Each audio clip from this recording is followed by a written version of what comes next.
itatype lang natin. So, kunwari guys, yung gusto ninyong sabihin sa kachat ninyo is, saan ka pupunta? Saan ka pupunta?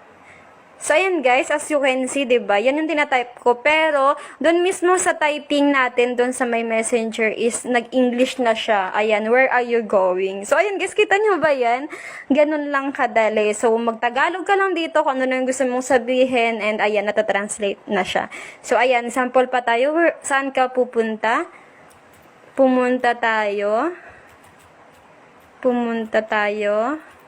sa park. Ayan, let's go to the park. Diba guys? Saan ka pupunta? Pumunta tayo sa park. Where are you going? Let's go to the park. And ano pa ba? Isama mo si mama. Si mama mo.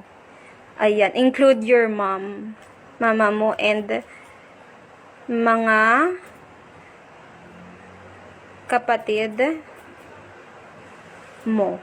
Oh, ayan guys, where are you going? Let's go to the park, include your mother and siblings. O, diba guys? Ayan, ganun lang kadali. So, halimbawa guys, yun na yung gusto ninyong sabihin and i-send mo lang yan.